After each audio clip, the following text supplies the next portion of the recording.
And we are back with the third segment of the GSMC Basketball Podcast presented by the GSMC Sports Network. Just adjusting this light a little bit.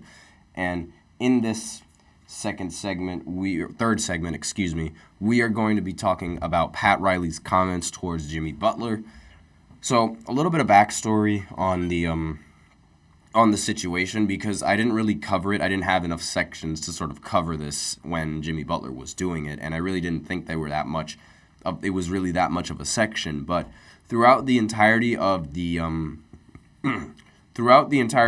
Heat's postseason and their run, Jimmy Butler has been a little bit of a troll. And Jimmy Butler was injured just before entering the postseason and therefore wasn't able to play. Like, he was injured in the game against Philly, and therefore he wasn't able to suit up and play in the playoffs for the Miami Heat, where they ended up playing the Boston Celtics. But he was trolling throughout this throughout the series. Like, after the Miami Heat were able to steal a game in Boston, Jimmy Butler would then posted a picture on Instagram where he cropped his face in front of Jaylen Brown's face, saying, with the quote underneath saying, "Don't let us get one," because that's what Jaylen Brown said to the media about the Miami Heat when they were down 3-0 in the series against them in the previous year. And he's sort of bringing that back in the hopes that the Miami Heat would have been able to win that series in the end. Eventually, the Boston Celtics ended up winning the last 3 games, and they ended up winning 4-1. And after they won 4-1, Jimmy Butler online goes, talks to somebody else, and he asks, "Are you recording? Are you recording?" to the camera. And he says, "If I was on the court against Boston, we would have won. If I was on the court against the New York Knicks, we would have won." Basically just instigating a lot of stuff, saying that, like, the win was a little bit illegitimate and there would have been a whole different story if he was in the postseason, all this kind of stuff, blah, blah, blah. He was trolling. Like, he was really, that's really what it seemed like he was doing. And Pat Riley did not like that one bit. And at a press conference, he was quoted saying this: "If you're not on the court playing against Boston or on the court playing against the New York Knicks, you should keep your mouth shut." And a lot of people, they sort of didn't really like that he said this in a press conference. They felt like it should have been said in the locker room and things like that. But here's the thing. That's Pat Riley. That guy has 9 rings on his fingers. He can say whatever he wants, and his word is golden. And honestly, he's right, because there's no telling how the series could have played out if Jimmy Butler played against New York. There's no telling how the series could play out if Jimmy Butler were to play against the Boston Celtics. Sure, they won twice when Jimmy Butler was on the Miami Heat, but like when it was in the roster. But in case he's forgotten, in the Eastern Conference Finals, when the Celtics ended up winning the series, he was the one who missed the most important shot to tie the game. And he's saying that the series would have been a little bit different. I'm not entirely sure. Like, it's really up for debate on who would have won the series if Jimmy Butler was playing. And he has this sort of like inflated confidence because playoff Jimmy takes over the media, but he's really I'm sorry, it's not all that. I'm not a big fan of playoff Jimmy. Like, I think it's a myth, and this sort of troll-like demeanor, obviously, like, he's really confident that he would beat anyone that he plays, and you want that in a player, but to say this and to sort of instigate this when you're not even playing is kind of low. And Pat Riley definitely knows this, because, like, why on earth even bother saying this kind of thing in front to the media? It's literally just like, it seems like it's just for like attention. And I like that Pat Riley sort of addressed this towards Jimmy. Now, does this mean that Pat Riley might have a little bit more of a sour opinion on Jimmy Butler going into the next season? Will Pat Riley try and do something to get Jimmy off the team? Will Jimmy want to get off the team, or is everything all good? That's sort of now there's sort of the question on whether or not Pat Riley wants Jimmy Butler on the Miami Heat now, after this sort of immature comments that he was making towards the players and towards the Celtics and the Knicks. Because if we're going to be real, I really feel like those comments they're just really unnecessary. I mean, if you aren't in the game, you really cannot talk. There's really nothing you can say. I mean, and if you wanted to be in the series, you should have just stayed healthy. I mean, a lot of people are going to say, like, oh, that's not really in their control because things happen, and I understand that. But you got to be reliable for your team. If you're going to start talking like this, you need to be reliable for your team. And it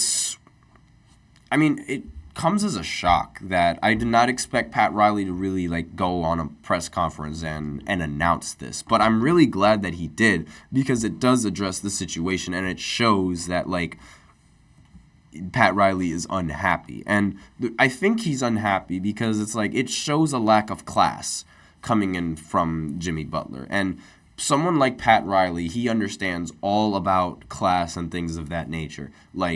He's been a player, he's been an assistant coach, he's been a coach, he's been a GM. He understands professionalism. And Jimmy's lack of professionalism is swayed him the wrong way. And I really like that he sort of brought that to attention. Hold on, I thought I had a sneeze there. Because that was really out of pocket. I really, obviously, I thought it was kind of funny because he was trolling, posting all of these things from his couch at home. But, other than that, it's really, it was really classless coming in from him. And, I don't see the entire purpose as to why he even bothered trying to instigate those kinds of things. It's really unfair because, you don't know the results of the game if you would have been playing in that game. And Pat Riley knows this because he's been there,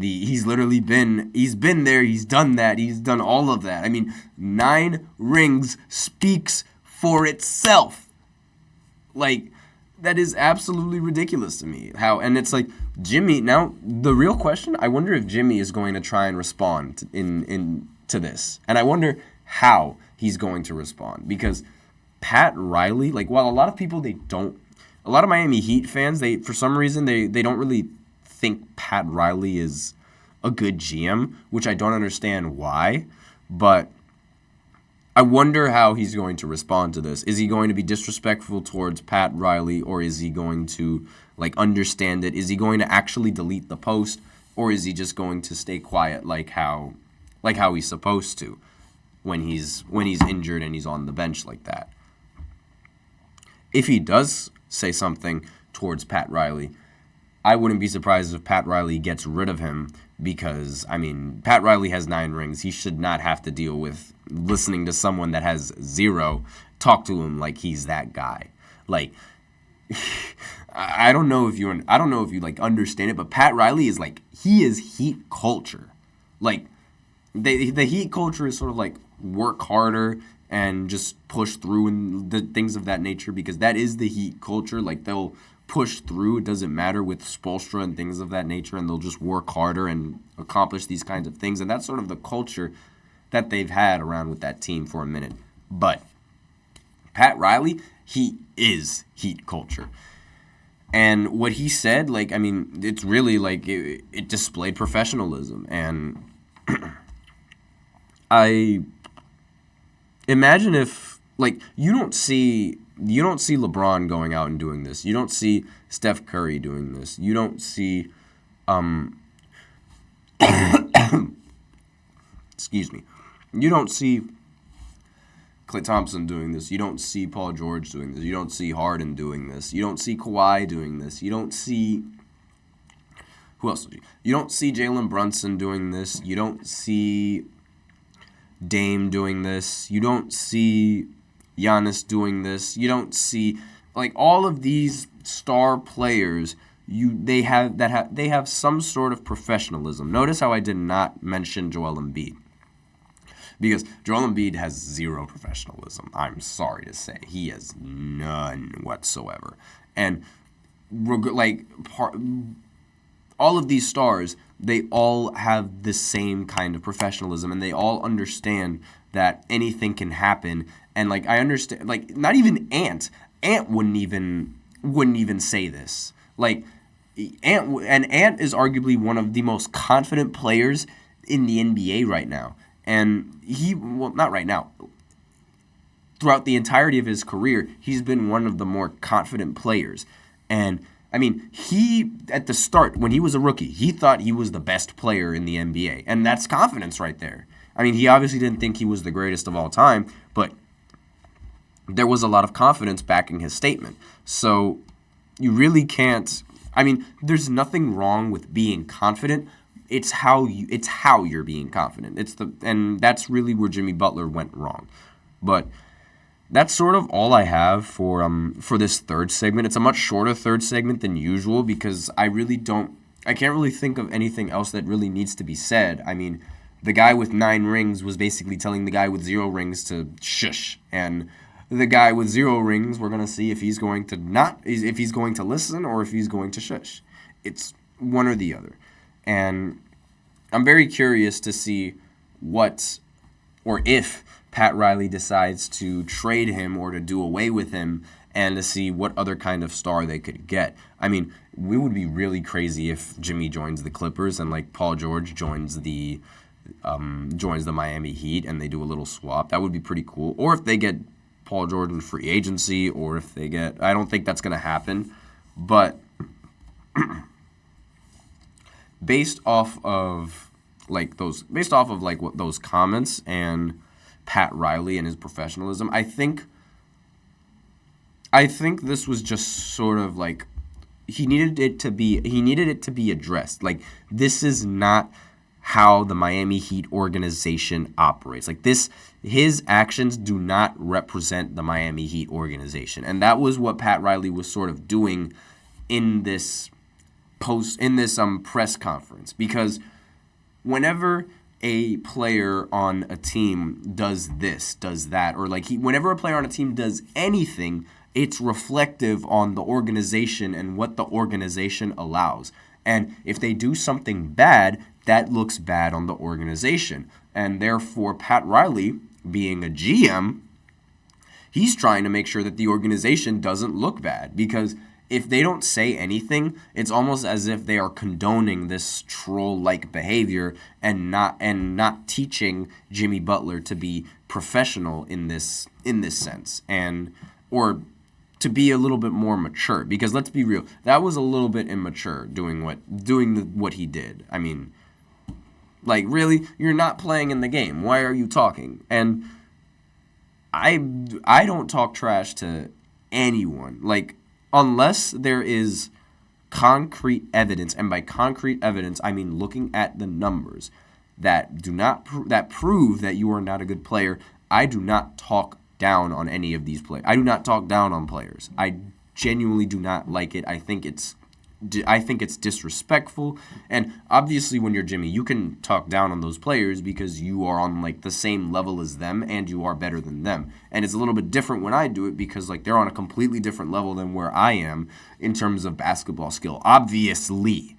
But still, it's a lack of professionalism. I mean, not even Michael Jordan would actually, you know what? That might be a huge lie. Michael Jordan would definitely say if I was playing in that series, then we would have definitely won. But he wouldn't have posted it like that. He would have said it maybe in an interview that he feels that if he was playing, they would have won. Like, if he feels, because that is confidence right there. That is how you professionally display confidence. What Jimmy did was an unprofessional display of confidence, and that would be the difference between because when you look at it, there's really nothing wrong in saying that if I was playing in the series, we would have won. In an interview, especially if it was asked to you, do you think you would have won this series if you were playing, you would have said, oh, 100% yes. Like, and it looks different than going like, hey, you recording? You recording? If I was in that series, the Boston Celtics would have been done. If I was playing against the Knicks, Miami would have won. Because that's essentially what I just did. That was essentially what the clip was. He was like, you recording? You recording? Just to literally make sure that he got that on camera. And that's unprofessional. To me, that's really unprofessional. That's something that a literal teenager would do. That's something that someone in this college would do to try and start beef. Like, literally, that's something that they would do. And Pat Riley needed to address that so that they know the organization doesn't allow that kind of demeanor. But that's all that I have on this third segment. I know I said that like a while ago, but I just thought of something else that I could talk about. So we're going to go into the fourth segment where we talk about your unanimous Rookie of the Year, Victor Wembanyama. So I will be right back after this short break.